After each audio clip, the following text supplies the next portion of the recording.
All right, everybody, welcome back to the third season of the Nugget Bridge Invitational. My name is Dwee Ha, and joining me right now is going to be the one, the only Scott Glaza. Scott, how's it going?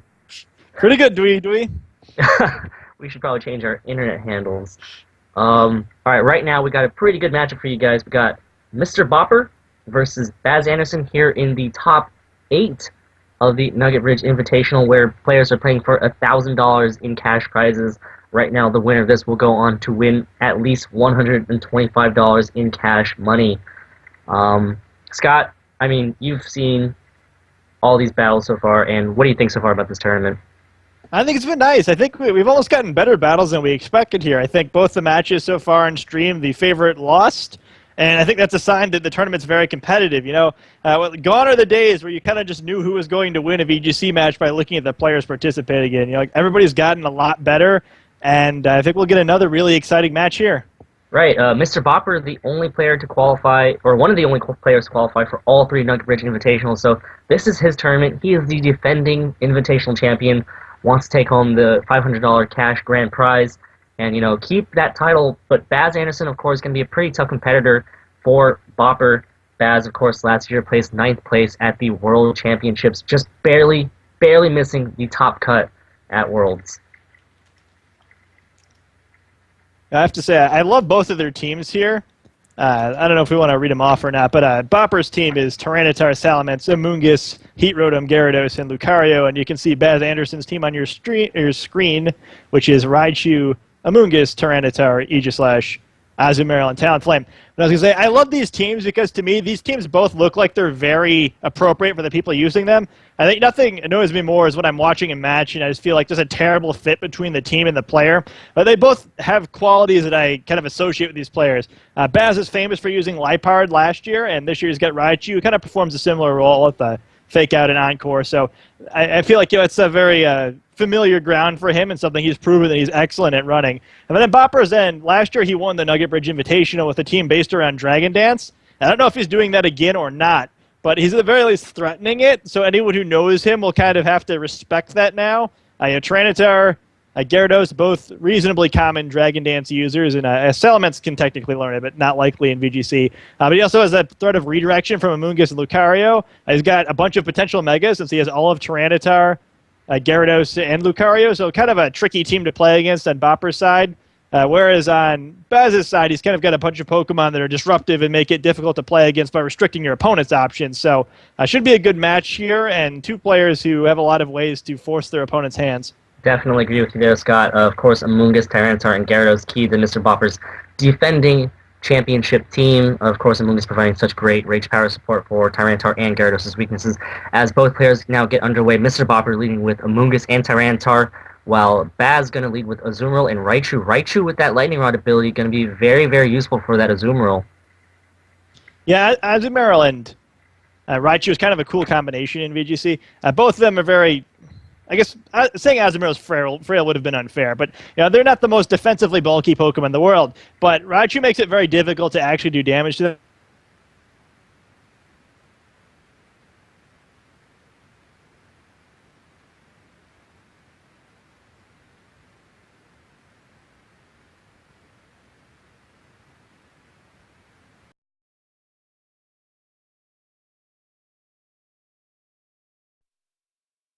So right off the bat, Baz just setting up easily against Mrbopper. Of course, right now, Raichu going to be able to threaten that Encore onto both Tyranitar and Amoonguss if it really wants to. Yeah, that was awfully daring, allowing that to happen there. I was going to say, that's part of why that Raichu being able to defend Azumarill is so powerful, because it only really takes blocking one or two attacks, and you get that free belly drum off, and suddenly you've got a much more difficult duo to deal with here. Raichu still has all that disruption available. If it had Focus Sash, it's broken by the sand now, but this is a really, really dangerous duo to double protect, and you don't want to give free turns. Yes, definitely. Right now, that is Azumarill at +6 attack. Going to be able to threaten anything on the field if it really wanted to, as Amoonguss right now. Going to go for the Rage Power, going to draw away any attacks from that Tyranitar, as Raichu going to be content with firing out an Encore onto that Tyranitar, revealing the safety goggles. Did not take any damage from that Sandstorm the previous turn, as Tyranitar right now going to be stuck protecting, and Azumarill going to fire off the Play Rough, and the Avoid by Amoonguss, pretty big Avoid right there, as right now Tyranitar going to be stuck into Protect. Really, really cool safety goggles Raichu right there. Yeah, I actually missed the goggles originally, and I'm going to assume that Bopper did too, because I don't think he would have walked into that one otherwise. That really makes Raichu difficult to deal with. Usually you see either Focus Sash or King's Rock there, depending on whether or not Raichu is running Fling, but Safety Goggles really stops Amoonguss as a viable form of stopping this combination. With Rage Powder, this was sort of or if Rage Powder actually worked, it'd be a fairly safe situation for Bopper. He could get a Dragon Dance off or something, and Amoonguss could soak up a few attacks from Azumarill while preventing Raichu from disrupting Tyranitar. But with that Encore and Tyranitar here, this is a really dangerous situation. Amoonguss can't really do anything because it's likely just going to get Encored as well. Azumarill can get free attacks off. Switching is really dangerous because you're going to introduce another Pokemon to the situation where you have mostly helpless Amoonguss and +6 Azumarill on the other team. So really, really tough spot. Right, Tyranitar right now going to switch out and going to go straight into the Lucario. Interesting switch right there, as Amoonguss going to protect itself, does not want to get Encored into Rage Power at all, as we see the Raichu try to do so, as the Azumarill going to fire off Play Rough onto the Lucario and going to be able to easily pick up the knockout. Right now, really, really tough spot for Bopper, because right now Amoonguss cannot stay in unless it wants to be locked into Rage Powder or Protect as well. Yeah, that just it's hard to imagine how he's going to get his way out of this one. I'm still very surprised that Bopper played the first turn the way he did, because the threat of the Belly Drum was pretty clear, right? So you're not going to usually don't let that go off unless you have a plan for how to deal with it, and it doesn't seem like he did. I don't know if he's just trying to chip Azumarill into range where Tyranitar can do something about it now, but he really only has, I'd say, 2 more turns where if Azumarill's still active on the field, the game's going to be over because he's simply going to have lost too much ground. He hasn't even seen 2 of Baz's Pokemon yet, and he's already going to be down half of his team by the time, realistically, he can knock out another Pokemon here. So this is a huge hole. Hopefully, he'll at least learn from this game that he's got to lead more carefully against the Raichu thing, but I'm surprised that he allowed himself to be caught here. An excellent job by Baz to set up the trap here, but you don't really expect players of this caliber to get caught like that. Right, Baz showing off exactly why he has been able to defeat top competitors in Simon and the one, the only Ray Rizzo.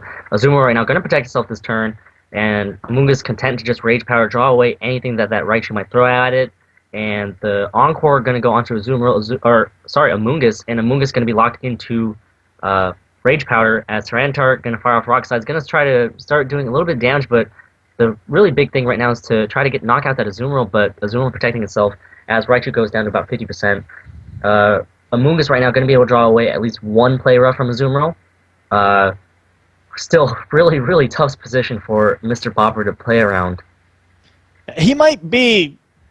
The game isn't over, I guess. The 2 attacks could be absorbed by Amoonguss here. It should still be alive at the end of the turn.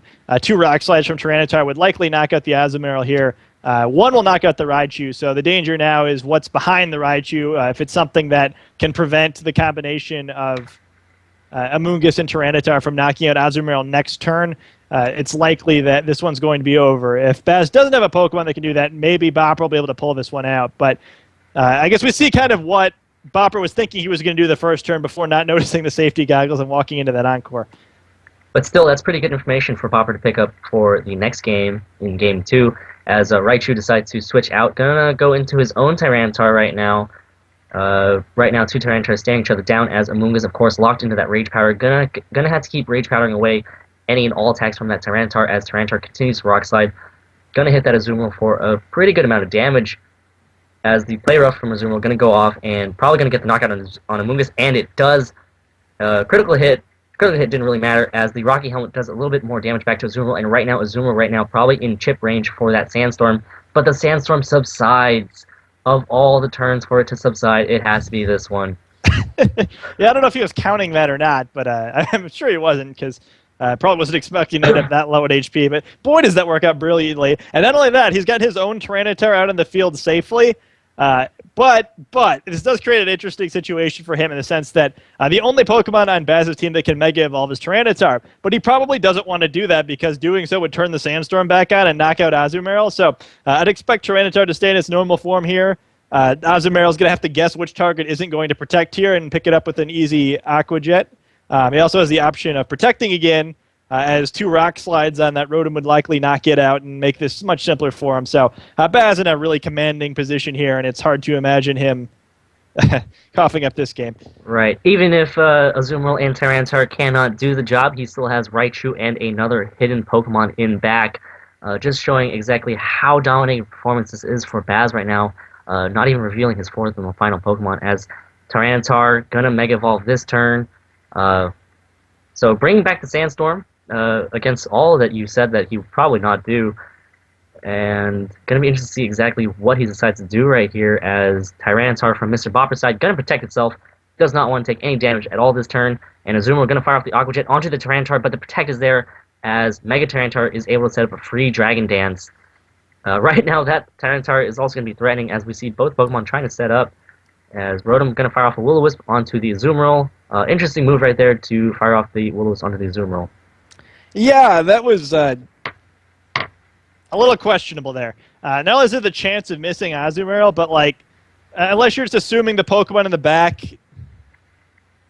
even if you're assuming the Pokemon in the back is a physical attacker, actually, the Pokemon we haven't seen from Baz so far are Aegislash, Talonflame, and Amoonguss. So I don't know which Pokemon it's advantageous to burn there instead of using an attack.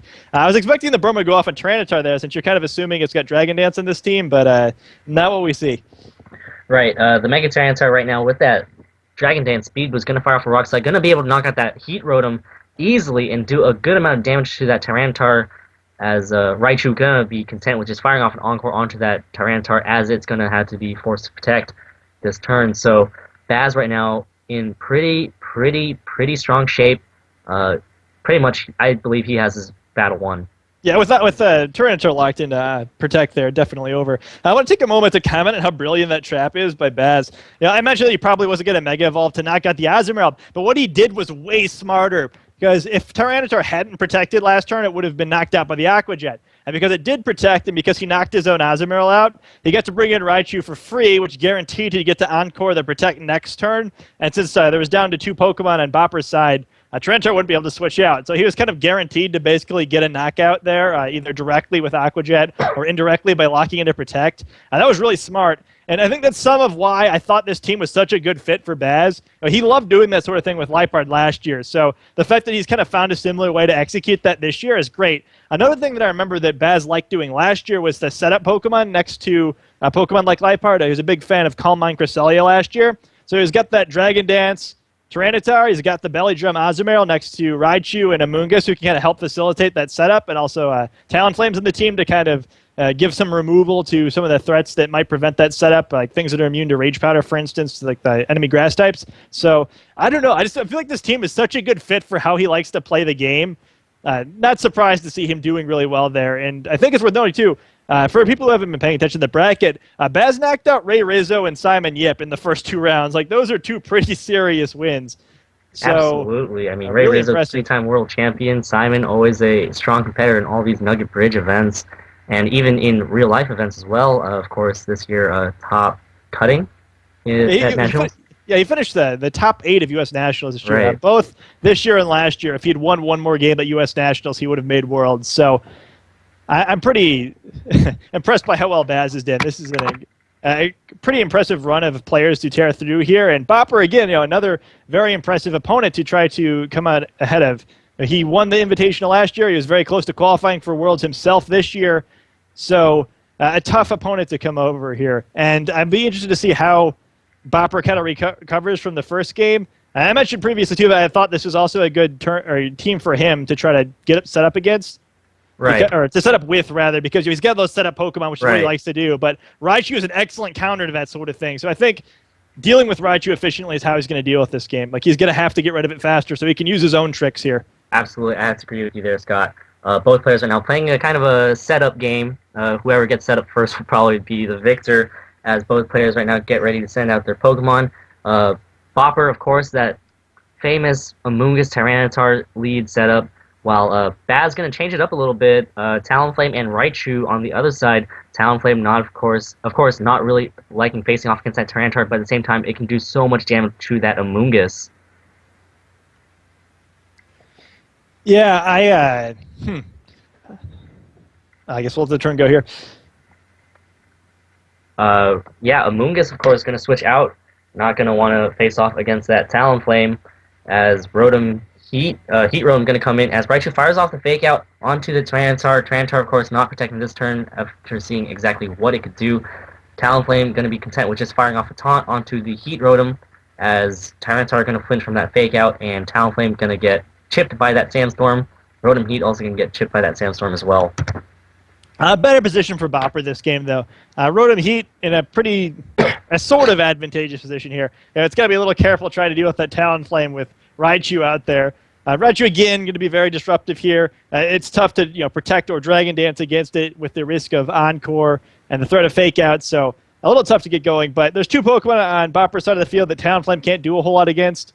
Rotom's restricted because it can't Thunderbolt or Will-O-Wisp now, but Talonflame's not going to be able to do anything back, so I'd still likely see it switching out here.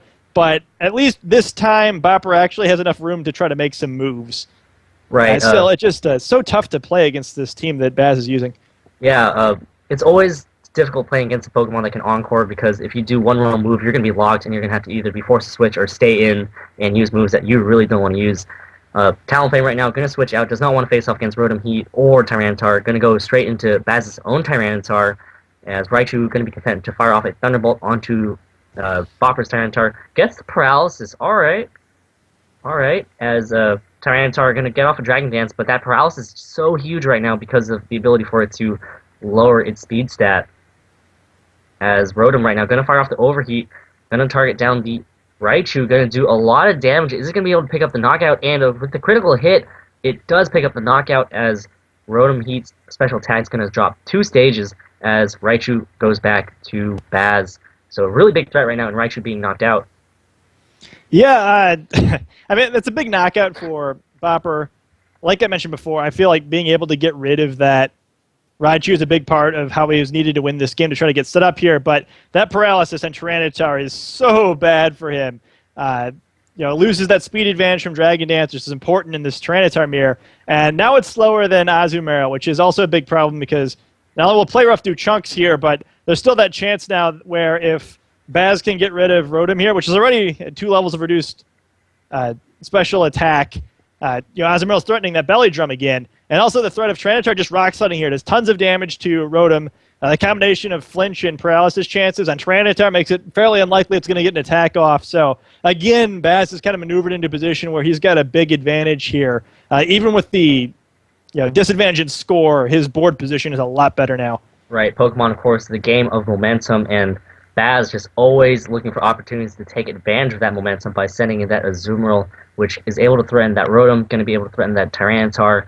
Of course, Tyranitar at +1 attack, but the Paralysis really just neutering how much damage and free range that Tyranitar can have on the field.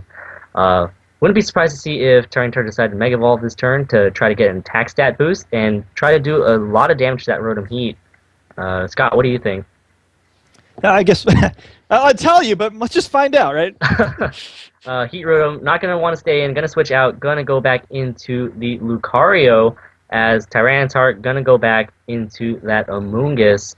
Going to be interesting to see where Baz targeted his attacks right there, or if Baz even decided to set up a Belly Drum.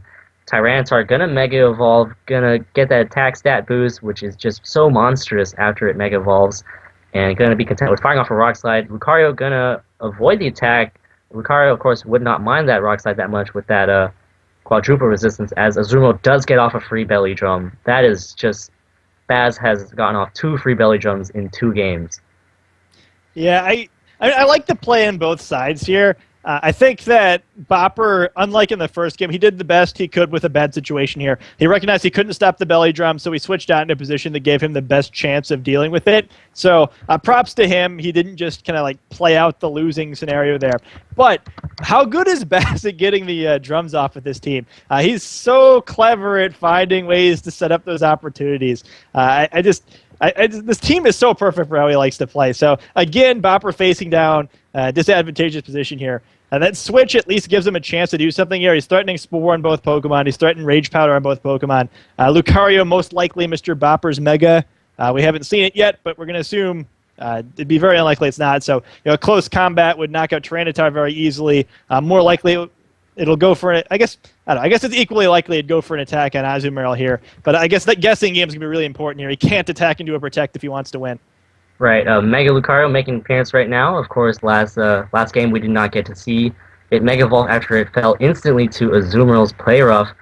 Amoonguss going to go for the Rage Powder, going to draw away any single target attacks that happen this turn, as the Lucario going to go for the close combat onto the Azumarill, going to do a good amount of damage, but not enough to knock it out or put it in range for Sandstorm to knock it out at the end of this turn, as its defenses drop, and Tyranitar going to be content with just firing off a Dragon Dance, so Baz continuing to be content to just set up as Azumarill now, going to have a free attack right now, going to fire off the Play Rough, going to target that Amoonguss because of the Rage Power, and going to be able to easily get the knockout, as the Rocky Helmet going to do a good amount of damage back to Azumarill, and now it is in Sandstorm range as it gets chipped, and Azumarill gets knocked out.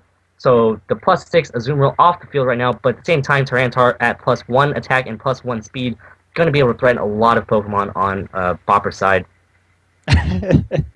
And he continues to set himself up really, really well. So you assume that because you've got Lucario out here against Tyranitar, you have a disadvantageous position. But Talonflame is interesting here. Like, it really doesn't want to get swatted by the enemy Tyranitar here. But Brave Bird threatens Lucario. It's already lowered that attack, defense 1 level with close combat. So the temptation would be, okay, I switch out Lucario to Rotom. I reset that level of defense, except, oh no, I'm taking boosted Rock Slides now. A single flinch on Bopper's Tyranitar would likely end the game. Really dangerous position here. Baz also has the option of just protecting here, which is probably his best play if he's expecting a switch. Because, like I said, he probably only needs to get the 2 Rock Slides on Tyranitar to win the game here. As long as he can get 1 Brave Bird off on Lucario, he's going to win the game most likely, barring a bunch of Rock Slide misses or something. So he's just going to have to find out, when do I need to attack, when do I need to protect in order to facilitate that happening. Right. Talonflame going to be able to threaten that Lucario. And Tyranitar going to be able to do whatever it really wants to with that +1 speed and +1 attack. Heat Rotom going to come in right now for that Lucario. Of course, going to be able to resist all of what Talonflame has to dish it. But at the same time right now, that Rock Slide going to come out and knock out that Heat Rotom. Massive amounts of damage to both Pokemon, as Tyranitar right now going to be into the yellow about 40 HP or so, or 60 HP or so, as the Flare Blitz from Talonflame going to come out and not going to be able to get the knockout, but still doing a good bit of damage as it brings it down into the red. Talonflame revealing the Life Orb, and Tyranitar is paralyzed. One of the downfalls of being paralyzed, so really unfortunate right now for Bopper not being able to get rid of that Talonflame. Yeah, not only does it slow you down, but you've always got that 1 in 4 chance not to move, and hitting it there will likely spell Bopper's doom. Even if he'd gotten rid of the Talonflame there, I don't think it was necessarily over. The boosted speed gave Mega Tyranitar a chance to beat the Lucario on its own, but with the way this is set up now, Talonflame does get to attack Lucario for free. The combination of Brave Bird and a boosted Rock Slide, I assume, will knock out Lucario here, so he probably needs a Rock Slide miss to have a chance to be back in this one. Rock Slide missing after as many times as it's gone off there certainly is frequent, or as probable as getting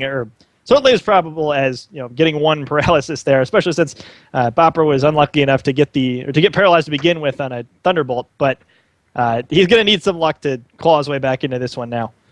Right.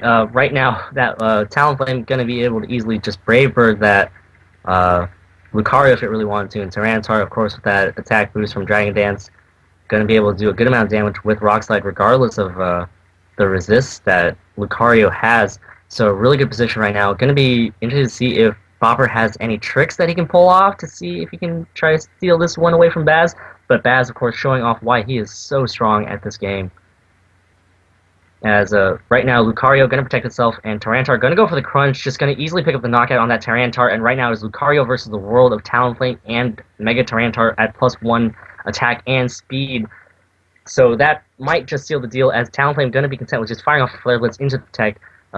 Right now, Talonflame just has to click Flare Blitz or even Brave Bird to try to weaken this Lucario, and Tyranitar could probably finish it off from there, but really smart decision for Baz to go for the crunch onto Tyranitar just to make sure that it was knocked out that turn, as Tyranitar are going to fire off a crunch onto the Mega Lucario, going to do a good amount of damage, and the attack from Talonflame going to come out. Flare Blitz from Talonflame, going to get the knockout on that Mega Lucario and finish off this battle. Yeah, a good series there. Baz played that series really well. I definitely deserved to win. A tough break for Bopper there without getting, I guess, both the paralysis on Tyranitar and then later the fully paralysis. He probably was able to get his way out of that game there. Rock Slide knocking out Talonflame would almost certainly have flopped the game for him there. But sometimes those are the breaks you get, and Baz definitely played well enough to get the breaks there.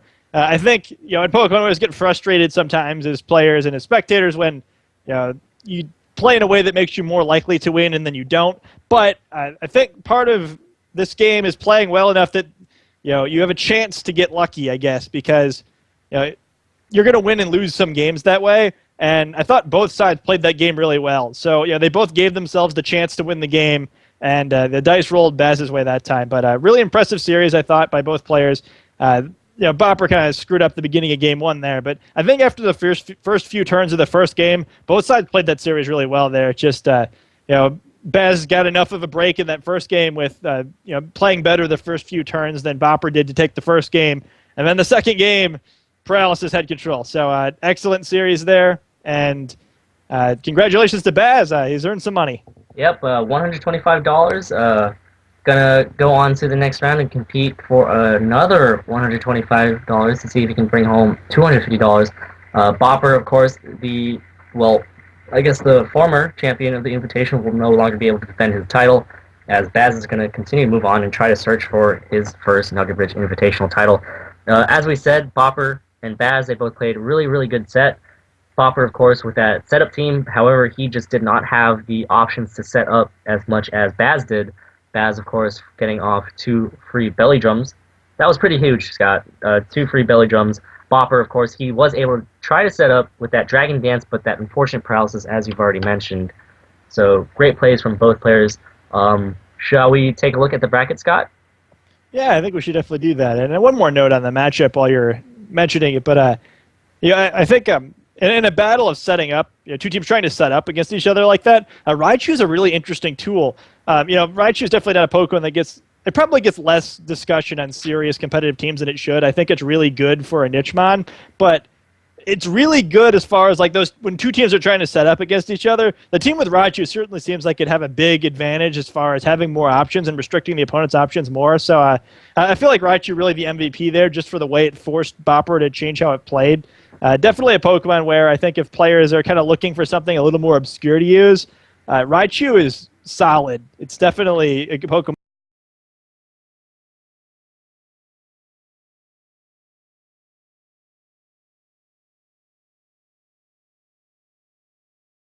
Azumarill would be Amoonguss and Heat Rotom, and of course with Raichu out on the field, Heat Rotom would not be able to do that much damage to Azumarill without having to first target down that Raichu. Amoonguss wasn't able to do much to the Azumarill either, because the Raichu, of course, just threatened it with encoring it into a move that it did not want to face off against. So really.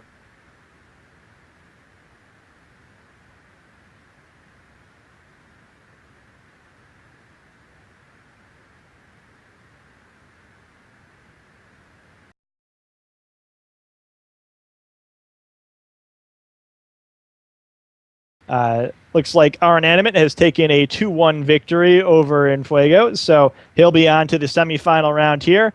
Samuel996 has taken a decisive 2-0 victory over Laios, so another big upset for him there. And I guess much like Baz, maybe a player that you were expecting to lose to one of the early opponents, I guess, who'd had a better season so far this year. But these players are getting hot at the right time. The best time to be good at a format is in August, right before Worlds, and great runs by both of these guys. So some cool surprises there.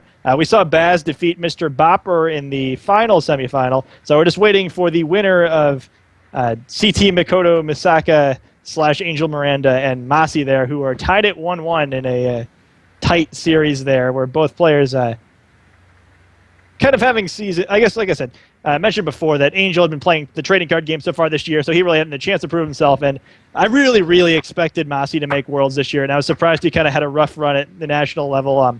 Sometimes it happens to everybody, but I'm really glad to see he's doing better in this tournament. I think he's a really great player. So two tough players there. And I think both of the players in that last quarterfinal chance would have a great chance at winning this tournament if they get through to the semifinals. So Baz should be in for a really challenging matchup next round, no matter who he gets. Right, Massey, of course, Worlds player back in 2009. That's when I first met him.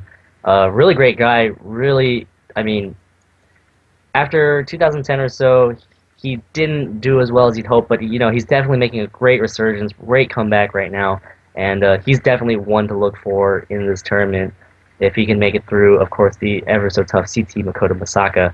Baz, of course, Baz played well. Our Inanimate, of course, he's still strong in this tournament. Actually, I think he might be my favorite right now. But of course, Samuel 996, he's been proving everybody wrong. I mean, he's defeated a lot of great players. He's defeated the Battle Room, Dark Assassin, Laho. So, our Inanimate might be in for probably one of the toughest battles of his life right now against this Samuel 996. Yeah, I think Randy's the sort of guy where he knows better than to underestimate an opponent in situations like this.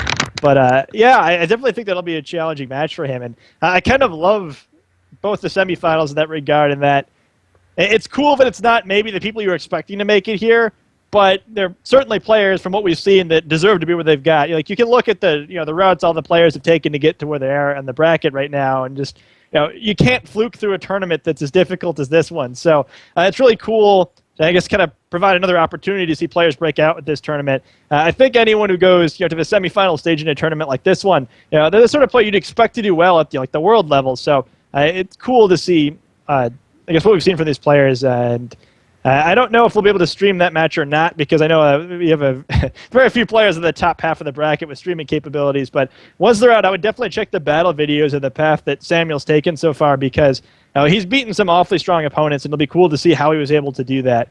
We do hope, we've been telling the players to save battle videos every round of the tournament. So hopefully, I don't know when we'll have them up, probably after the World Championships for players who are intending to use similar teams there. But hopefully at some point we will have all of the battle videos from this tournament up. So even the matches that have not been on stream will be available on Nugget Bridge's YouTube. I definitely should suggest checking that out. I think other than the World Championships themselves, they're probably the highest level of VGC matches you can find this year. So it should be very entertaining to watch those, and we should get at least 2 more excellent rounds in the stream today. I don't think our Inanimate would mind us posting battle videos of his team, even if he does decide to use them as his actual team at the World Championships. Of course, our Inanimate player really well known for just picking one team to base his entire season around and just make small, tiny modifications to kind of just for the metagame, see where it's going. And still, I mean, last year he did Excurgil Togekiss, to a great extent. I mean, he used it at the beginning of the season, middle of the season, end of the season. He stuck by it. So our Inanimate, really one of those players that, he's not too scared about, okay, this guy might know my team. He just goes in and he plays his best game that he could possibly play. And I really respect that from our Inanimate. Yeah, I do too. I feel like a lot of players can learn from that. I think one thing with Pokemon in general is players like to look for lots of reasons why they can lose instead of just trying to find ways to win. And scouting is an excuse people like. But I think more than that, what I learned from Randy is that sometimes it's more important not just to have the most appropriate metagame team for every moment, so much as to know your team really well, to have a team that fits your style really well, and to play it optimally. I think that there's certain qualities that players like Randy really like to have in his team. He's a big fan of redirection. He likes to spread moves, usually from something that's not super meta, but he finds ways to make it work. He finds the support that are best in those Pokemon, and he plays his team very well every time, because sometimes going into a tournament, you've played 40, 50 games, but you feel real good about the way that you've planned this team and how it works against the metagame. But Randy's been using this team for months, right? He's probably played 1,000 games with that team, and that goes a long way toward playing it really well every time. I think it's similar kind of to why I like Baz's team on him so much, because even though it's not something that I'm sure he's used as long as Randy's used what he's used, it fits that style. So he's used to playing that way. You kind of think the same way with the team he's playing now to how he's played with some of the teams in the past. And I think that kind of helps you be successful. There's a learning curve in this game beyond like you learn the game itself, and then you learn specific play styles, I guess, and getting really good at a play style like that. Sometimes it doesn't matter if your opponent knows what you can do because they still have to be able to stop it. Right. This just in CT Makoto Masaka. CT Makoto Masaka advances, defeated Massey 2-1 in a very tight series, and he will be facing off against Baz Anderson in the next round, where all these players in the top 4 have already won $125, and now they're going to be playing off for another $125. So really, really good sets coming up. I'm really excited for the next round, Scott. Yeah, I'm too. There should be 2 fantastic series here. All players who've been successful in the fast, but they're kind of all part of that the group of players we know are excellent, but who haven't kind of got like the household name appeal maybe because they haven't told 1 million people to follow them on Twitter or won the world championships or whatever. But certainly players that can play with the best in the world. Baz was very close last year to making top cut. He was in 9th place and only missed an opponent wins percentage. So I'm sure he could come out of that tournament feeling like he deserved a better fate. I do really think that if Angel had played VGC this year instead of playing TCG this year, he would already be in the World Championship. So another really solid player there. And Randy making it for the 2nd year in a row. After he started out, I think 3-0 in the World Championships last year, and ended up losing his last 3 games. But still, like 1 more win there, and because he started out with the 3 wins early and got the big opponent win percentage from that, he could have made it to the top cut of the World Championships last year pretty easily too. So definitely a group of players here who are kind of right on the cusp of greatness, and this could be a big tournament for any of them to kind of break through and get ready to join that pantheon at this year's World Championships. Right, to be able to brag that they survived a field of players including Cybertron, Ray Rizzo, Dingrome, Yoshi, just being able to say that, I won that tournament that all these players played in. Definitely great bragging rights for the player itself. I think right now what we're going to do is we're going to take a little quick break as we set up for the top 4 here at the 3rd Nugget Bridge Invitational, where there are thousands of dollars of cash prizes, $1,000 in cash prizes up for grabs right now. So we'll be right back. Stay tuned, guys.